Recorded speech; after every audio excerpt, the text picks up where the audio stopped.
This is it's interesting in context of the other two talks today.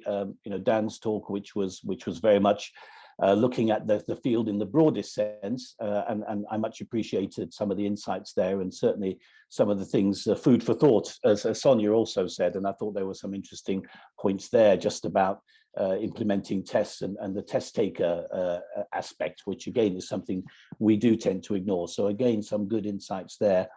I'm talking here about a test that in fact Dan mentioned, PTE Academic. It's been around for about 10 years actually, so I might have to change Dan's graphic, but which I don't think quite reflected that. Certainly it predates Duolingo by some time. And it is an online test, so it's always been delivered online and delivered in specific test centers. And the reasons for that, again, were clear from some of the earlier conversations. It's a high stakes test for university entry and migration purposes. So just to reflect personally, I mean, I think I talked I think it may be 7 or 8 years ago. I think I gave a presentation. It was in some classroom somewhere in the university. I can't actually remember which one, unfortunately. And I think it was to this group, or certainly a group of people interested in high stakes testing and university entry. And one of the things that I focused on in that talk all those years ago was the importance of security in terms of validity. And I think I got some strange looks at the time, but I think it's proven through this pandemic, how critical that security is, and balancing the security and the flexibility. And again, I think the points Dan made about that and the public health issues, fairness and justice, I think all of these play into what I'm going to talk about today. So as I said, talking about how to make online delivery work. So this really is the low end really of how we implemented certain things in the delivery of PTE Academic Online.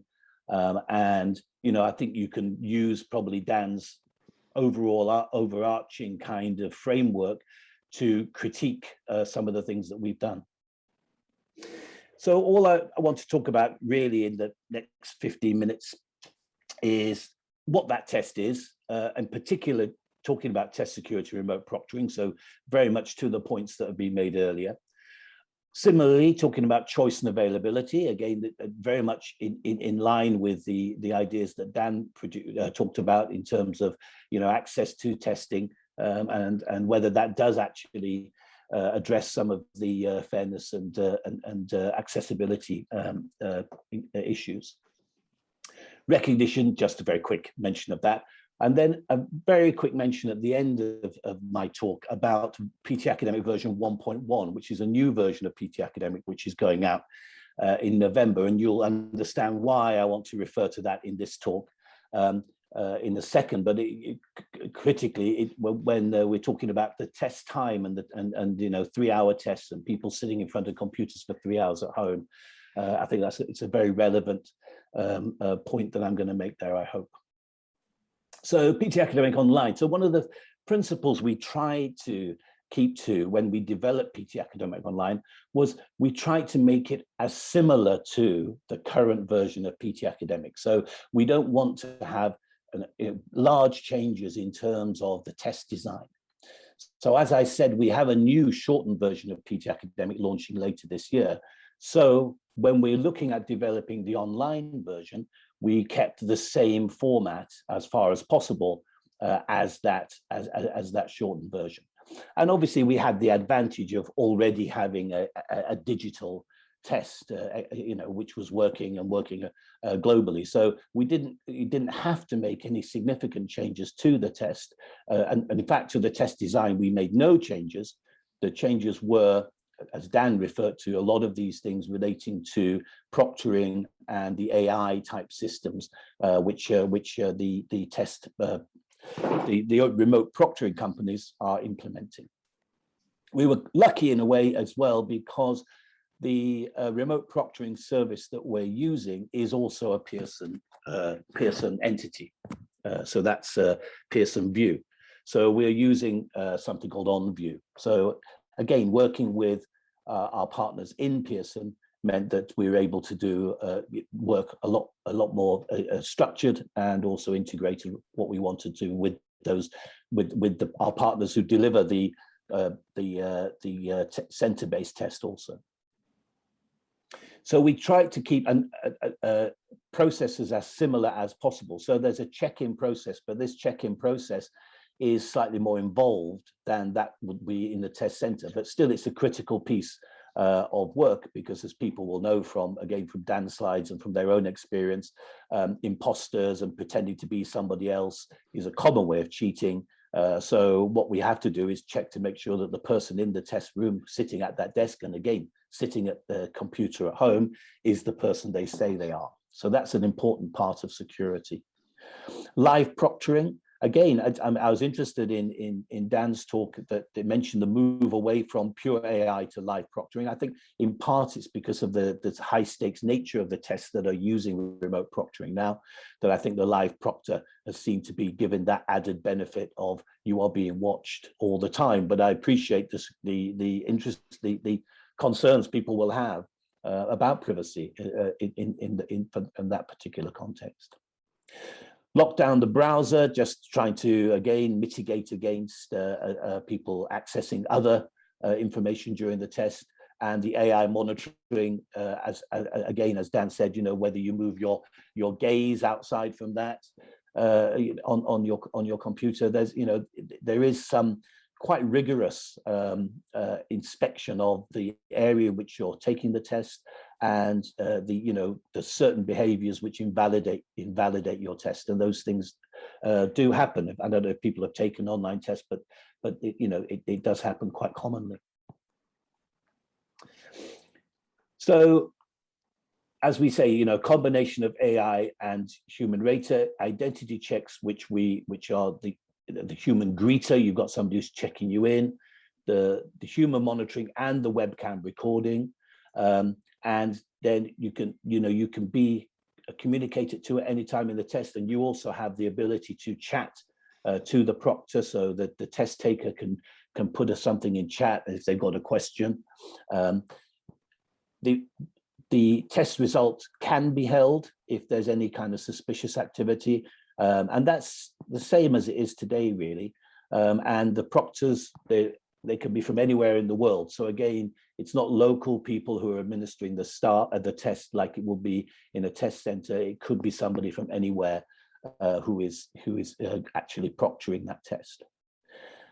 And there's no break in the standard test, and this is a positive aspect and something from a security perspective, because obviously you've got to make sure that for that whole test sitting, somebody is in the same place as I am here, with the same pictures in the background, not trying to gain information from another source. So security really is paramount, but in fact, a lot of the security is similar to, or just a advance on, what happens in a test center in any case. So what we're trying to do is replicate and then enhance our security of the online version, and trying to use some of the technology that we can use in order to make that security better. So it's not a case of a new way of testing, really. It's just a case of having enhanced systems that allow us to do that online proctoring. But for the test taker, and I take the point that Dan made, for the test taker, there is a significant intrusion into their space. So, and as we said, can you find a quiet location? Can you find, you need to have the hardware, you need to have the wired headset. You can't just speak to the computer. You need to have a good internet connection. For those people familiar with PTE Academic, there's a lot of spoken responses on the test where the computer is recording your responses, and you get scored on those responses as they are recorded. So you need to make sure that you're giving the best quality in terms of sound. And it is fair to say that not only is there differences in terms of people's access to Wi-Fi and people's access to high quality internet, there's also the simple concerns of the environment in which people are taking the test. No breaks, you can't stand up, you can't have your smartwatch on, you can't have your mobile phone. If the cat or somebody else comes into the room, that will invalidate your test. So quite rigorous requirements on the part of the test taker to take the test. So why would somebody do that? And we still say to most, well, test takers, and you can see from this diagram, we still say to most test takers, the test center is the best place to take the test. So if you have a test center near you, but recognition is also important, and we'll come on to this in a second, but it is the first point on the decision chart there. So we find that with the online versions of tests, that they are not as readily accepted as the standard versions of the test. So, for example, for migration purposes, the Home Office, the UK Home Office, is not currently accepting the online proctored test, the remote proctored test. So it will only accept a test which is from a test center. So unless the institution you're going to accepts that version of the test, the online test, the proctored test, then there's no point taking that test, because it won't, you won't be able to get entry to the university of your choice, or you won't be able to go to the country of your choice, depending on why you're actually taking the test. So that's the first thing that the test taker needs to check. Then, if they have difficulty attending a test center, so as was spoken about, remoteness, living in a rural area, caring responsibilities. So there are people for which actually going to a test center and cost of travel is the classic as well. I mean, in a lot of countries, you find that the only test center you can access is in the capital city. And I've heard stories of people who not just traveling long distances, but flying into different cities and staying in hotels just so that they can access a secure English language test, a high stakes test. And that's not just Pearson either.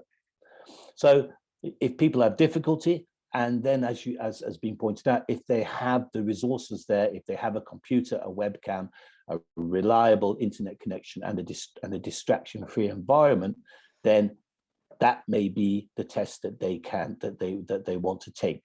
So what we're trying to do here is to an extent give accessibility to people, and we're thinking of the COVID, we're thinking of the current crisis, in that there are times when test centers close down, and people have seen this over the last 18 months, and it can be quite sporadic. So, for example, in Australia at the beginning of the crisis, the test centers were open and accessed easily. But then when cities like Melbourne and Sydney go into lockdown, then test centers close. And we've seen that in India, we've seen it in Australia, we've seen it, really, where it's not about everything being closed.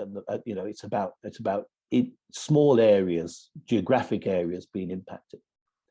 So this gives test takers at least a choice, and gives them access if they're impacted by those kind of conditions.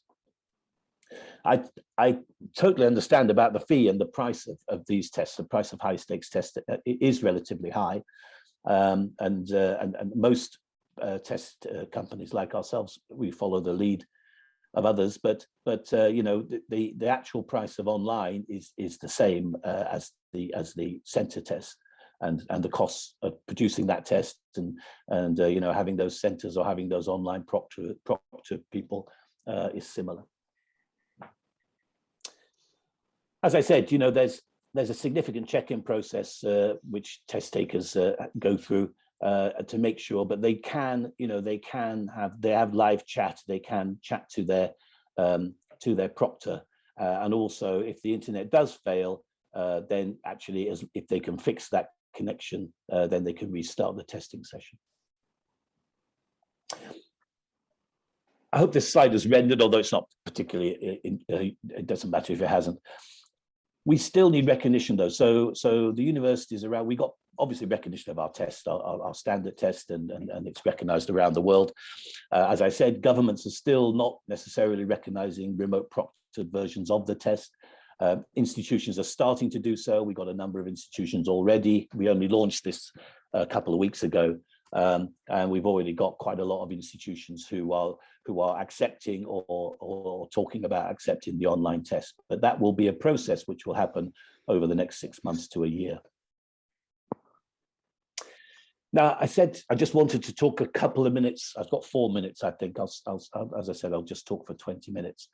I want to talk about the changes to PTE Academic, and in part, it was interesting to hear about the test takers' experience on the test DAF test, where sitting and looking at a screen for 3 hours is a struggle.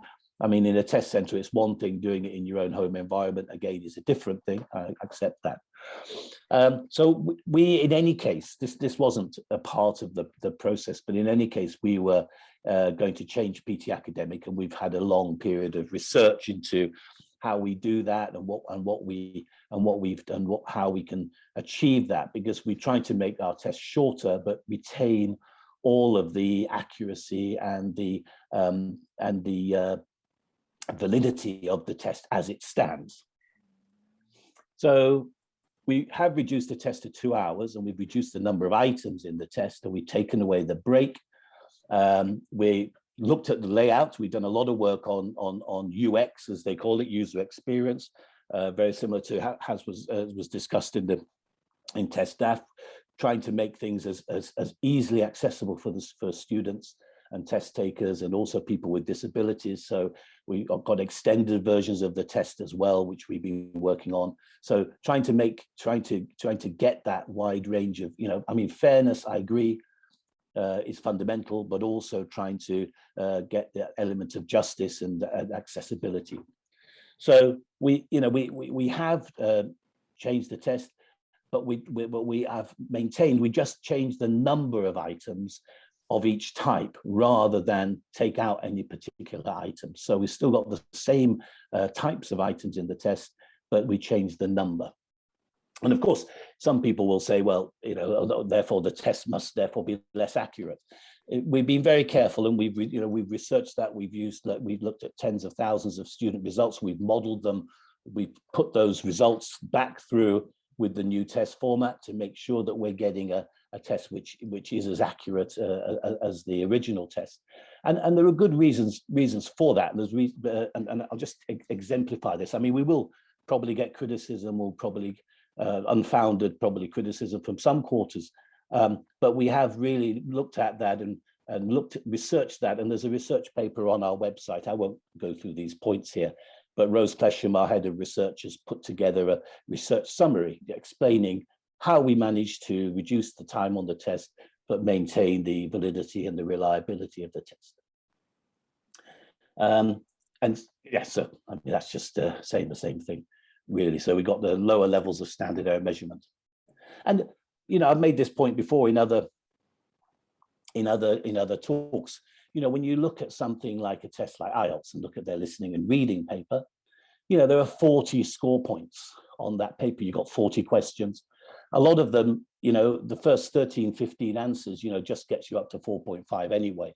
And how that splits, I don't think this is a true representation. This is off some website somewhere, but it gives you an idea that, you've got 40 score points that covers, I think it's 12 or 13 bands. And there's a lot of error, as we've shown in our research, at the lower end of the band and the higher end of the band. Even with the new version of PTE Academic, our listening test has at least 83 score points, and our reading test has at least 77 score points. So we've already got double the number of score points that IELTS has on PTE Academic. That's because we use integrated skills testing. So we are making sure that this new test and the online test is as reliable and as valid as it can be.